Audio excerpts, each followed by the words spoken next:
What's good, everybody? It's your boy Jason High4 here, and today, before we actually begin, I do want to say a massive thank you to everybody that basically watched the previous video when it comes down to things, because that was something that I feel like needed to be addressed, and shockingly, not too many people really talked about that situation. And I do appreciate anybody that is new that decided to subscribe to this channel because of that situation. When it comes down to things, we talk about a lot of things on this channel, and there's a lot of things that you might be scared about a little bit because we're a little crazy over here, but it is what it is. You can find a lot of stuff enjoyable if that's what you want to really tune into, like the web series we've been working on for a while, and you know, a lot of other things as well. And just hopefully you just continue to enjoy your time on the channel. Really, that's all I gotta say. Let's talk about gaming, because a little bit of things of gaming is gonna be hitting my radar this year. What am I mainly looking for when it comes down to things in 2024? Let's just get the big one out the way. Let's just get the fat ass chicken salad out the way of all of them. I'm looking for my Kingdom Hearts 4 information. Most likely Kingdom Hearts 4 is not going to drop this year. If it does, holy shit. But if it doesn't, we're going to get like a crap ton of information. Most likely we're going to get some world shown, we're going to get some more things happening this year and more interviews, which I am looking forward to, and best believe I am covering on this damn channel. Best believe. But when it comes down to things though, I don't necessarily think we're going to get, you know, the dry spell of Kingdom Hearts like we did previously, because that was some nonsense. Not gonna hold you. Understandable nonsense because 16 and FF7, but still nonsense, right? And that just, you know, what we had to deal with outside of Missing Link finally coming through at the end of that year with the closed beta. But when it comes down to things though, Kingdom Hearts 4 definitely is like the first go-to piece of information I am looking for, because bitch, I need to start wielding a Keyblade again very soon, right? Outside of that though, I would definitely say the next major thing I'm looking forward to, which will be dropping literally next month, which is going to be Final Fantasy VII Rebirth, because I played the remake, that shit was fun, and Sephiroth's boss fight at the end is possibly one of the best boss fights in gaming I've ever played, outside of Xemnas' boss fight from Kingdom Hearts 2, personally. But when it comes down to things though, it was a good experience, and of course I'm hyped as hell to see what's going to go on, right? I talked about FF7 a little bit a few times on the channel before, and I know not too many people may be like excited for it, but I'm excited for it. So when it comes down to things, you know, it's a game I'm very much looking forward to. Don't know how I'm about to buy this hoe, but we'll figure it out. Hopefully, maybe something I could drop some money in Kofi for me, or Cash App. Either one will be fine with me, honestly. So if you want to, there you go. So that's like one thing to look forward to for me personally, if you know I can get it in time. And really, for buying games like day one, that's essentially the day one game that I'm only gonna buy this year, right? There's not any other game that I'm like super like, yeah, I'm gonna go get this day one because I need it. That was only for last year with Street Fighter 6 and Raincoat, because I gave a shit about those games and I desperately wanted to, you know, get in on it, right? But when it comes down to anything this year, Final Fantasy VII is like the only big one I'm like, yeah, I'm willing to part $70 with if I have to, right? Other than that, majority of their games is not going to be like that.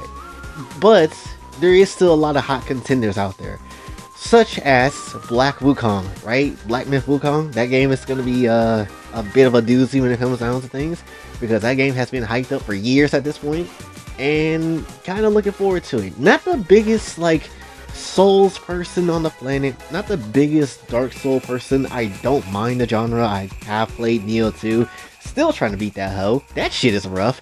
And when it comes down to things, I don't necessarily hate it. Do want to play Elden Ring at some point in the future, but when it comes down to things though, it's, you know, not necessarily my most look for aspect type of game that I'm really keen on playing a lot of the time, right? Do I want to try it? Hell yeah. Do I want to play it? Absolutely.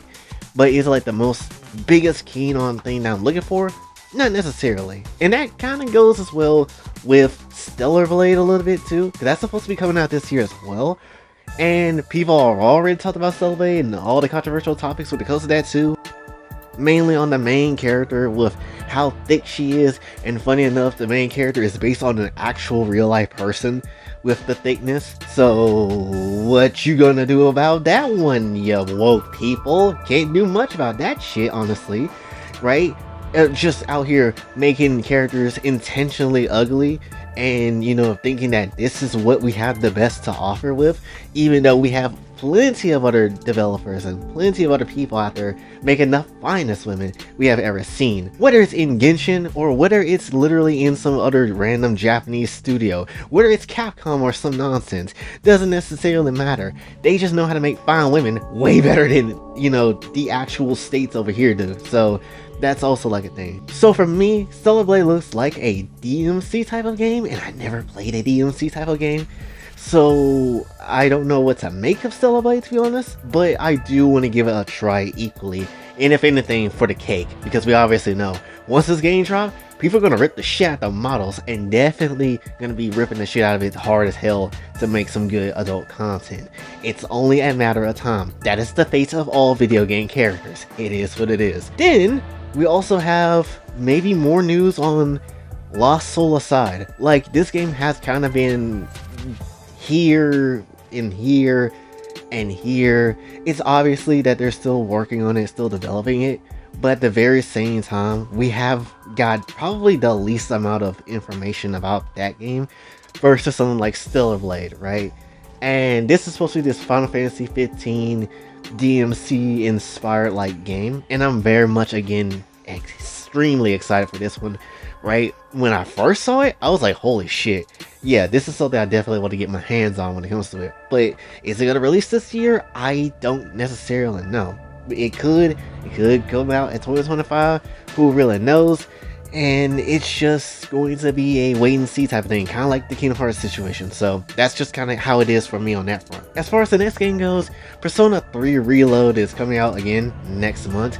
That's also a game to look forward to, which I'm not going to get day one. I'm just going to wait till that shit go on sale. Even though I do want to play it, I do.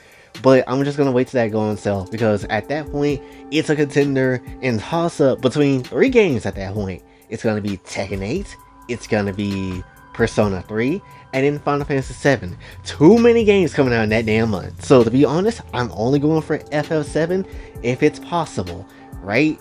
And that just kind of is what it is when it comes to me on that front. But when it comes down to anything else, that's just gonna have to wait. So yeah, as much as I want to play Persona 3, because I never played Persona 3, I know the story kinda, well, really the ending of it. But when it comes down to things, I do want to play P3.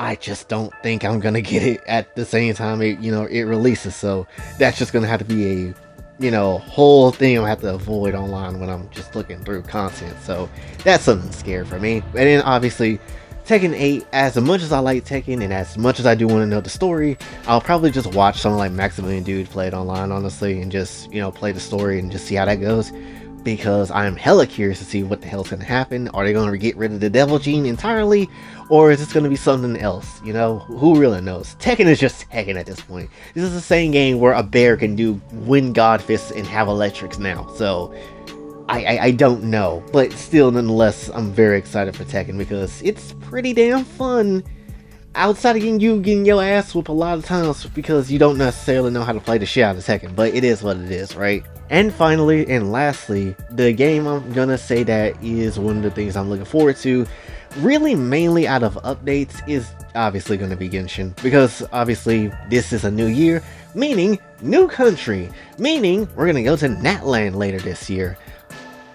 We supposed to, or at least we should, when it comes down to things. So what is in store with Natland? I have literally zero idea. Natland is literally the country of we don't effing know. It's only just now, with the whole thing with the last Archon quest, that we finally figure out, oh yeah, so Natland's like the place of war, and the captain likes to fight over there, and it's a nation of dragons, and they coexist with humans. And how is that gonna go? Who the hell absolutely knows? And the only thing that we really got to go by on Natland is the nation of Pyro, and then also this lolly chick, which, who the hell is this? Don't know. So that's like a whole nother thing. And there's plenty of time before we even get to Natland. Hell, we don't even have certain Fontaine characters in the game yet before we even look at that point, right? So it's like, what are we gonna necessarily do in that land? What is the story gonna be? Is it gonna get a lot more darker? Which I feel like because it's war, it should. Is it gonna get more darker than Fontaine? Or is it gonna be kind of like I don't know, chiller ground? I don't think it will be, but would it be? Who knows? And that just kind of is what it is when it comes to it. When will we first see, you know, Natland when it comes on things? I'm probably gonna guess it's gonna be the same time as they try to show the Fontaine teaser the first time last year, which what was that, like summertime? So yeah, it's still far away, and we still got plenty of things to come through and look at, obviously. So who knows when that will happen though? But still, nonetheless, I'm very excited to go to a new country because new country means new exploration, and I'm down bad for some new exploration because exploring is the fun part for me in the game, I'll be honest. Although I will say I will be hella disappointed if the Traveler's ability, like it has been previously, been trash. The only ability that I really like using in the Traveler's toolkit of the elements is just Animo, because I feel like Animo you can just kind of get away with a lot of other shit, right? Hydro was fine and cool because you got to shoot a gun, water gun, but then Nouvellette came by and just said, "Hold my beer," which so much for the Hydro Traveler. But yeah, essentially that's all the games I'm really looking forward to, a lot of the updates and information. And yeah, really, I want to know what you guys thinking of your games that you're looking for. What is the certain things that you like? But if you're excited, please let me know in the comments below when it comes on things. That's essentially all I got for you for this one, so hopefully you did enjoy. If you did, be sure to like, subscribe, hit the notification on your way out. Also follow me on the socials, and if you'd like to donate to the channel, Kofi and Cash App is available as well. And until then, it's your boy Jay, signing off. Have a very blessed day.